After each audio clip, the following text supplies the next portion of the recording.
Hello my loves, welcome back. So this is how my hair is looking before the hair spa. Dead on the ends and also very greasy on the top. It has got no shine and luster. It's really frizzy and dry. And this is how my hair is after the hair spa. It's really soft and silky and shiny, as you can see in the video over here. And I have seen a lot of new hair growth after doing this regimen. Also, before we begin, hair fall is just normal, so just don't stress about it. Okay, so let's begin. Before we begin, just make sure that you wear something that you don't mind ruining.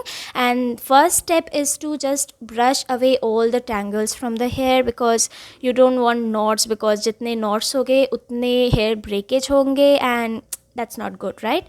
Okay, so once I'm done with that, what I like to do is I like to flip my hair over, and what I like to call it is a scalp stimulation, where you basically create a little bit of pressure on your scalp by simply combing your hair. And I preferably use a wooden comb. If you don't have a wooden comb, that's completely fine. You can use whatever you have. And this also doubles up as a massage and will promote hair growth and circulation. Alright, so if you know me, you know I love using oils when it comes to my hair and scalp, where I like to make a little bit of a oil mixture or treatment. Here I use little bit of coconut oil. This is extra virgin coconut oil, and also some amount of castor oil, and one vitamin E capsule. Now the quantity actually depends on the hair length, so just customize it according to your needs. And if you are curious, I'm using Good Vibes coconut oil. This is pure coconut oil, cold pressed, and this is Blossom Culture Aroma Magic castor oil. Then I simply like to start massaging it on my scalp, and don't rub it like this. Apply it on your fingertips and then just apply it on your scalp.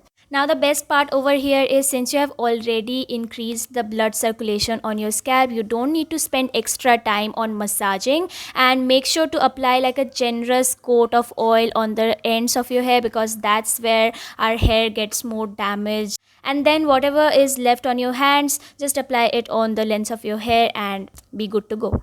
If you want, you can do this once a week, but when it comes to hair care, I'm really lazy, so I like to do it once a month. Now, once you're done with that, make sure to tie your hair really well and apply a shower cap. Now, this step is really important because it will ensure to double up the benefits in less time, which is a great thing. If you don't have a shower cap, that's completely fine. You can use a normal polythene or a damp towel.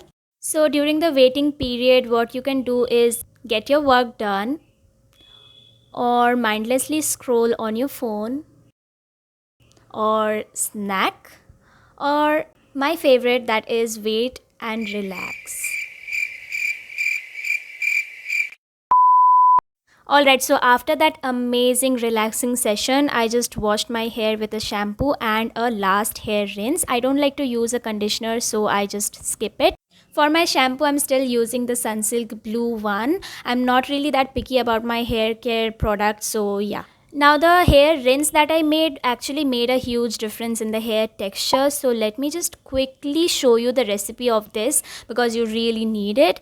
What I added was 1 tablespoon of white vinegar. I did not have ACV, so I used this instead. And 1 tablespoon of rose water. Just dilute this mixture in 1 mug of water and use it as a last hair rinse. Let it air dry and look at the difference. Oh my god, this makes a huge difference in the hair texture. You need to try this recipe out. It makes the hair really shiny and silky and what not.